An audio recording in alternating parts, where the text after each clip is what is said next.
As the negative team, we are not claiming that justice is unimportant. Justice is important. I believe it's in the interest of the United States to try to uphold justice whenever we can. But when we look at the issue of justice, we have to look at it through the lens of U.S. strategic interests. Yes, we have to have justice. We have to uphold our Constitution and also the different justice systems of the United States.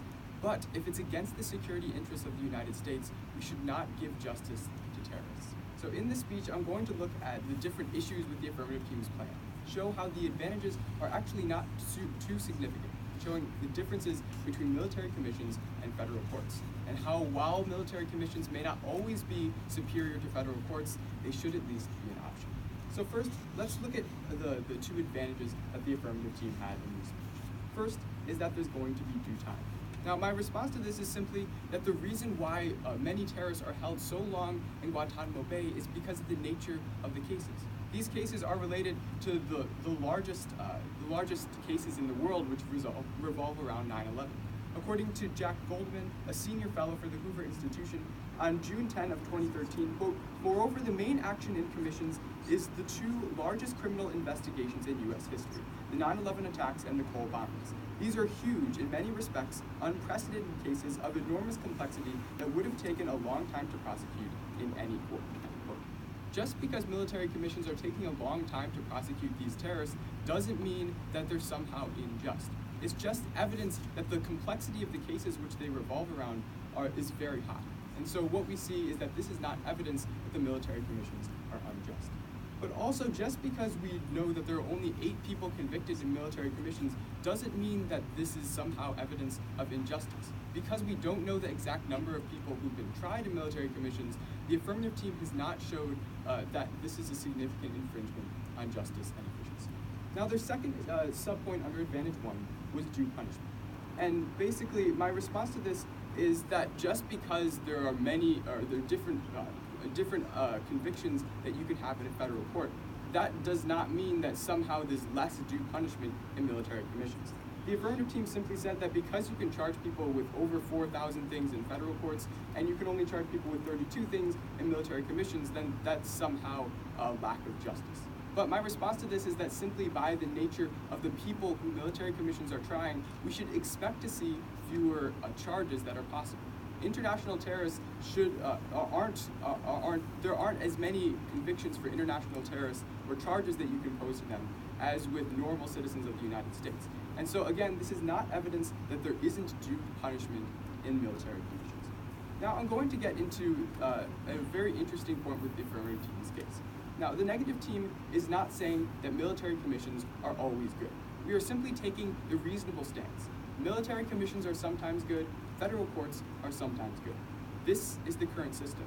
The current system allows the United States to sometimes convict terrorists in military commissions and sometimes in federal courts. And this is a good thing.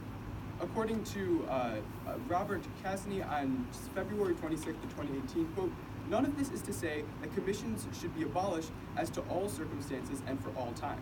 They should not. Commissions arose originally because there are combat circumstances in which a commission may provide the only realistic process for doing justice, and at least to that degree, they should remain available." End quote.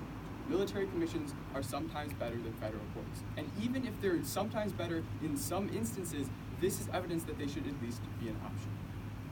So, what exactly are the differences between military commissions and federal courts? Well, actually, in a military commission, we can dismiss a charge if it's against the security of the United States. According to the Paul H. Hensley on June of 2011, quote, "Under the MCA 2009, once charges and specifications against an accused are sworn to, the convening authority, acting on the advice of a legal advisor, can dismiss a charge and specifications, forward them to another authority for disposition, or refer them for a trial to a military commission.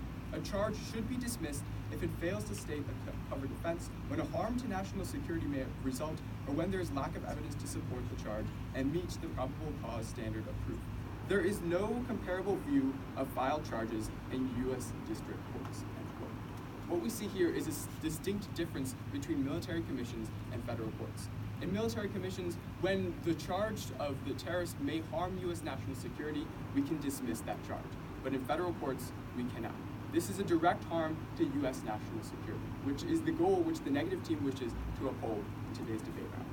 Now, the second difference between military commissions and federal courts is evidentiary procedures. According to Jennifer E. Elslott on August 4 of 2014, quote, supporters of the use of military commissions to try suspected terrorists have viewed the possibility of employing evidentiary standards that vary from those used in federal courts or in military court-martial as a significant advantage over those courts, end quote.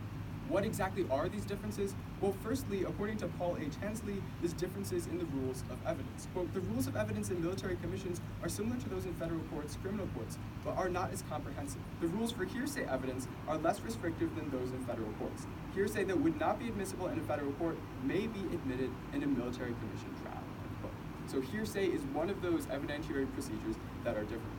Also, in military commissions, there is no requirement for a search authorization for evidence to be provided for the military commission. According to the Office of Military Commissions website, the official Department of Defense website for military commissions, quote, in military commissions, the prosecution may often rely on evidence gathering during military or intelligence operations, in which search intelligence operations have not been appropriate or required. Military commissions' evidentiary rules, therefore, do not require that physical evidence was obtained to search authorization. Quote. In military commissions, there is no requirement for a search authorization to have evidence. Again, this is an indication that we can have more information to try terrorists in military commissions than in federal courts. It's evidence showing how military commissions are sometimes superior. And lastly, the exclusionary rule does not apply in military tribunals. According to the Constitutional Rights Foundation, quote, the exclusionary rule, which keeps illegally seized evidence out of a civilian criminal trial, does not apply, end quote. Again, all of these different evidentiary rules are different in military commissions. Because they are different, they allow military commissions to have more evidence than federal courts to try international terrorists. This is an advantage of military commissions over federal courts. But the last difference between military commissions and federal courts is security. According to Loli Gomar on February 16 of 2010, quote, most Americans understand the inherent danger in hosting terrorist trials. It requires little elaboration of the thoughtful. The trials must occur in as safe a place as possible. Having studied courtroom design extensively, including Guantanamo, I am impressed that it is about as secure as possible. For now, the president has reluctantly recanted the ideas of a trial in New York City. However, no city should be subjected to terrorist trials if there is a better alternative. There is. Military commissions are more secure. This is another instance where military commissions are superior to federal courts. Because the negative team believes that military commissions should at least be an option in the current system, we believe that eliminating them is not a good idea.